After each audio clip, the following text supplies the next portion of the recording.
Hello everybody, I hope you're having a wonderful day, and today I want to share with you guys a freaking Protech. This is a really hot model right now, and I could see why. I mean, it's a looker, it absolutely is. This is the Protech and Vero knives, Joseph Vero Engineering Synapse Auto. This particular variation is a rather special one. I think this might have been just a show exclusive. You have here black clip, I believe it is a tie clip, the aluminum body, very standard construction for Protech knives, a ridiculously overpowered spring. Like, I kid you not, guys, if this thing had 1/3 the amount of strength that it has, it still would be locking up as well as it does. It is stupidly overpowered.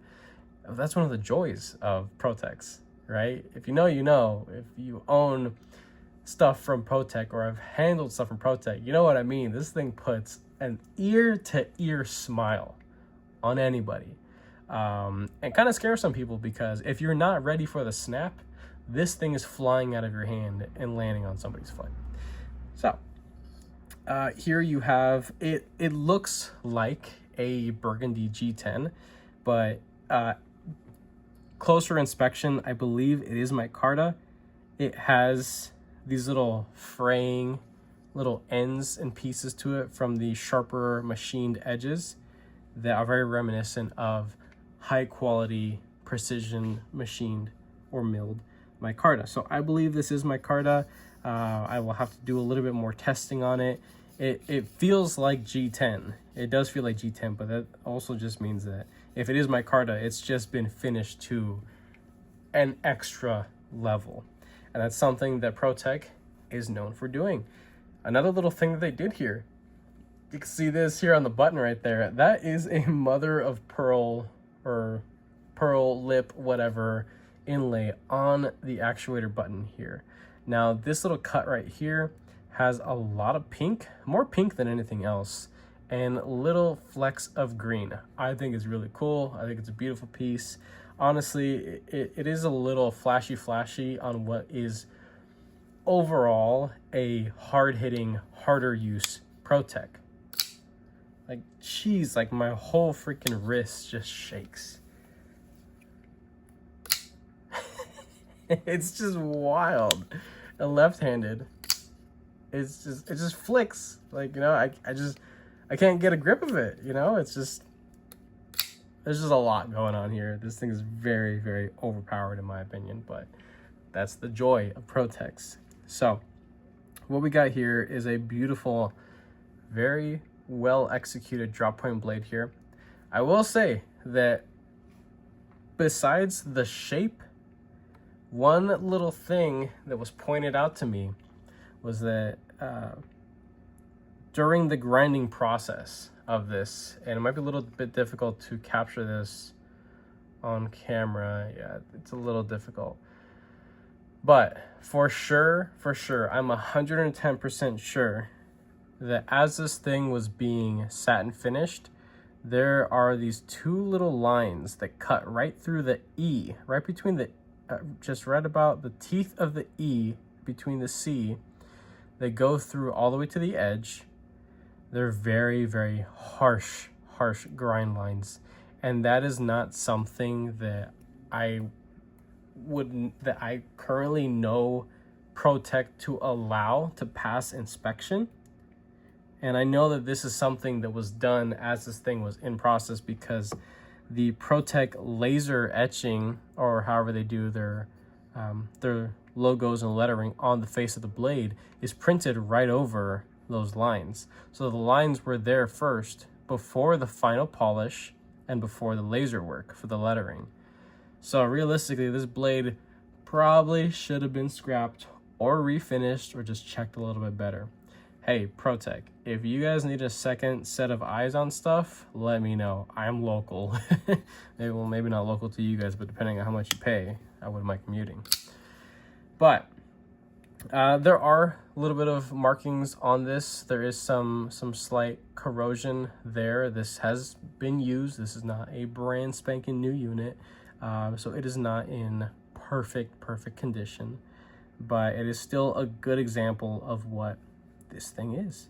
And I love the blade shape. I think it's very attractive. It's broad. Like, this is a really fat blade shape here. Stock thickness is definitely thicker than average. And down to the cutting edge, I do not own a pair of calipers, but I can definitely feel that this thing is meant to be a hard use knife. Absolutely still slicey. I mean, there's plenty of flat to it, and it goes up pretty high. But this is thick behind the edge.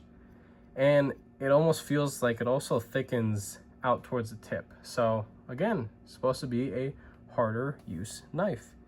And looking at the spine here, it doesn't have crisp edges, but as you get to near the tip, it does almost look like it's rounded off a little bit. It's quite nice. I like the finishing work, despite those little lines there. That's a miss. That's on their part.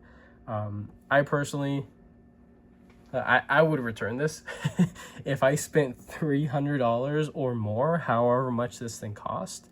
But the last ones that I saw, I checked on Blade HQ and on DLT Trading. Blade HQ had black micarta lid. DLT Trading had burlap brown micarta lid, and they were both about $300. This particular variation, I don't know exactly how much it costs, but it was probably around there. And I will say that if I had spent my own personal hard-earned money on this unit, I would absolutely return it for those two little lines, because Protech gives off this vibe of we are elite, we are the best, we are the standard.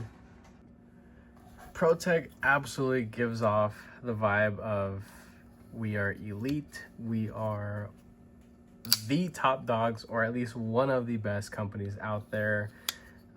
One thing that, it's not that it rubbed me the wrong way, but I was told directly to my face when I got to meet David and the team at a show recently, and I was talking about, me being a content creator and that I don't get to check out any stuff from Protech because of legal reasons and stuff, and I was trying to educate myself on why things are the way that they are. They explained to the best of their abilities, and I had joked about, getting something in for review, and they were like, "Oh, we don't do review samples." And I was just like, all right, that takes a lot of confidence. Like, I didn't find that disrespectful at all. I promise I didn't.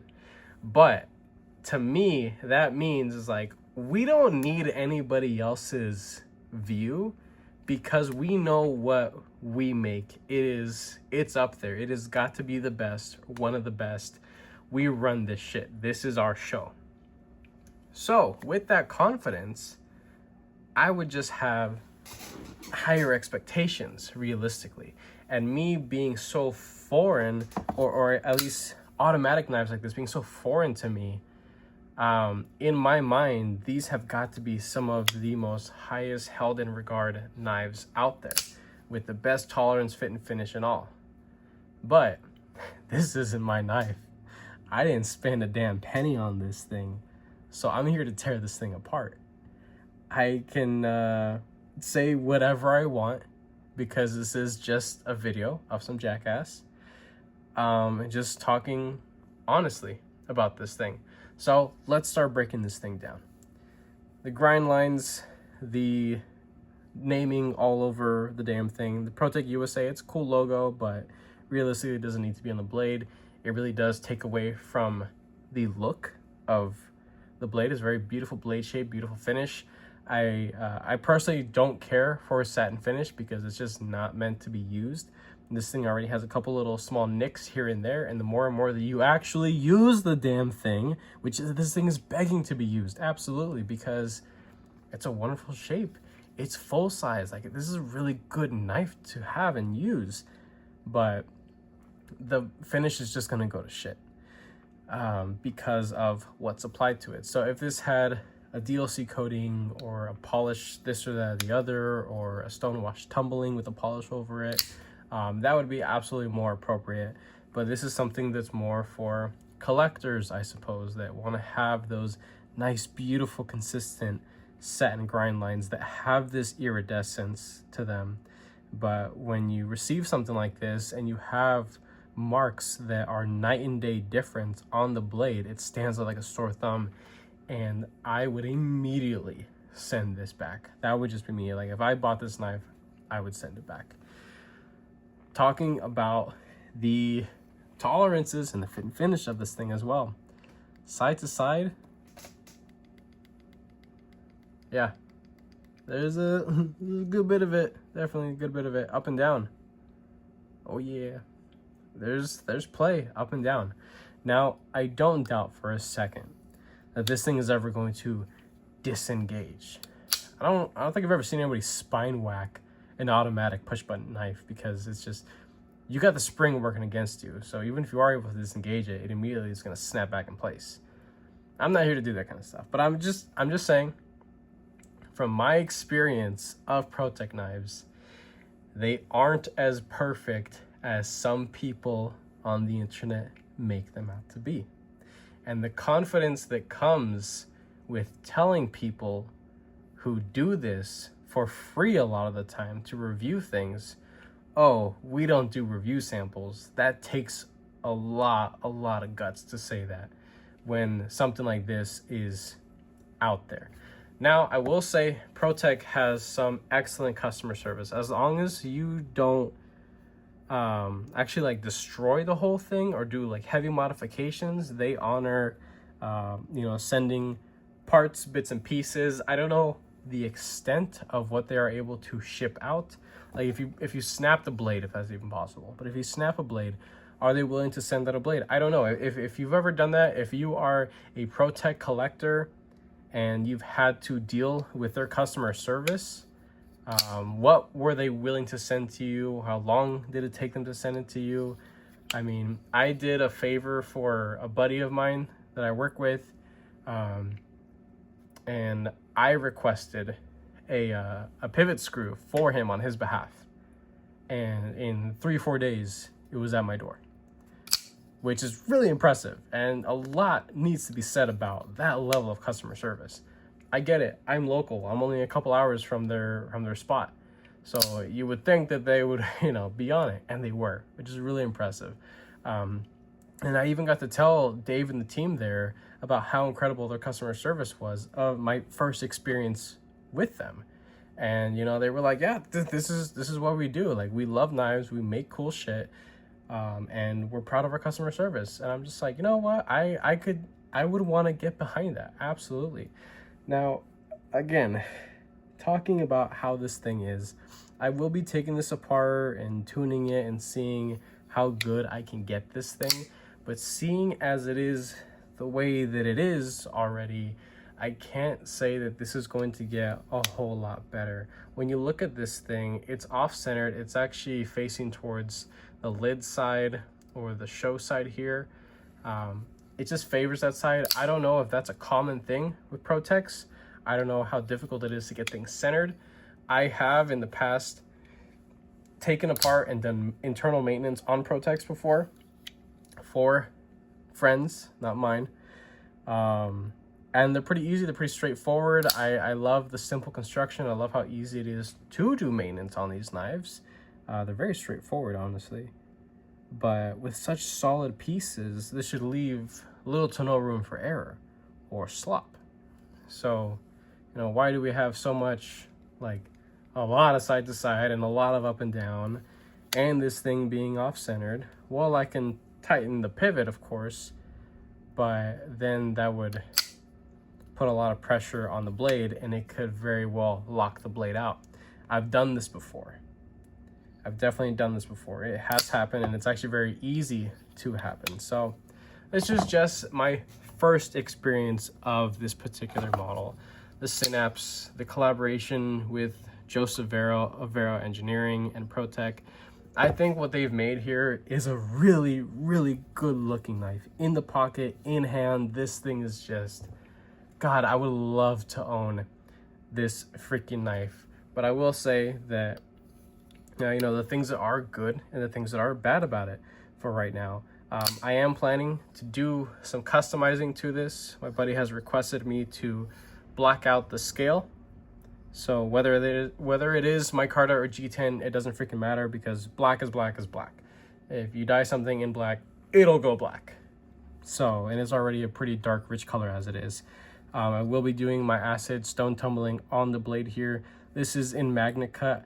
I think, actually, you know what? I'm not too sure if I've ever done my finish on Magna Cut before. It is supposed to be relatively corrosion resistant, but we'll see. Ferrochloric acid is some pretty tough shit. So we'll see how that all turns out. And oh, another little thing about this unit is that I know that this is non-functional. It's just a design element from Vero Engineering. A lot of their knives have that, you know, to flick. Jeez. But that's left pretty crummy in there. You can see all the machining marks and how it was left over like that. I don't really like that, nor do I accept that at the $300 price point. You're still getting a lot of knife here for that money, but this is just me. If they lose the material cost of the inlay, just have a solid polished button or a textured button. The time it costs to finish, put in that inlay, because it's probably a lot of handwork as well. So there's a inlay specialist that is probably putting that in, selecting the pieces, shaping it, polishing it, finishing it, doing all that kind of stuff for the damn button. But then they leave this area looking like that. I think this is just me, but I would prefer them to put a little bit more attention into the blade itself. Now I will be doing testing with this blade as well, cutting performance wise. I'm just going through cardboard and paper, nothing fancy, maybe a couple things in the kitchen, but nothing crazy. The edge on this thing is completely just chipped out. It's very, very coarse feeling. It's just snagging on my finger as I run my finger down it.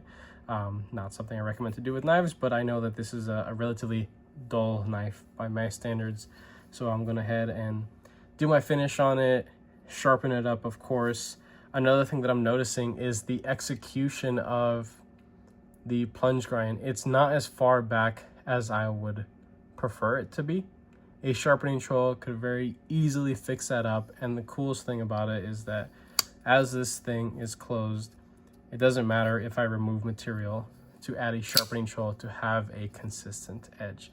But on my particular system, I'm just worried about hitting the shouldering because you don't have much of a gap between the live edge and the scale material here. So that's something that I don't appreciate as a user, as a sharpener, and as an enthusiast. I don't like that, and I don't accept that. I don't know if that's on, Joseph Vero's design, if that was him, or just the production standards coming from Protech. I think it's probably more on Protech for that level of execution, because I see this executed quite similarly on a lot of their other models. That thing definitely could have been pushed back quite a bit to make the edge all nice and consistent, because if I were to sharpen this thing, whether it's at the current edge angle or lower it back, of course anybody would want to lower it back because you're going to get a whole lot more performance out of it. But if you lower that back, you run the risk of chewing up the very close scale material and creating a very large, unattractive smile there. So that's something that I do not like and I do not appreciate coming from a company that gives off the vibe of we're the best, or we're one of the best. So, but that is it. That is my first impressions of this thing. I think it's a pretty sick knife, but there are some things that absolutely need to be taken into account when producing stuff like this at the quality, at the price point. I do think that the price fits the overall build. I just wish that there was a little bit more attention to some things and taking effort from one, putting it towards another. Like having T6s on it. I know plenty of people out there, they don't care for the difference between T6, T8. But I personally, I have my own preference. I prefer T8. It's just it's a little odd seeing such small hardware on what is a large, robust, very powerful blade right here. So that's a little weird, but I know it's very common for Protech to use T6s. So I'm reaching at that point, and I'm complaining about something that honestly a lot of other people are probably completely okay with. That's just me. So with that being said, I hope you guys enjoyed this video, found it educational. If you did, go ahead and leave a like down below. If you are subscribed already, thank you so much. I appreciate all your support and your patience, of course. If you are not subscribed, please consider subscribing, because I have plenty more videos and content coming your guys' way. With that being said, I hope you have a wonderful rest of your day.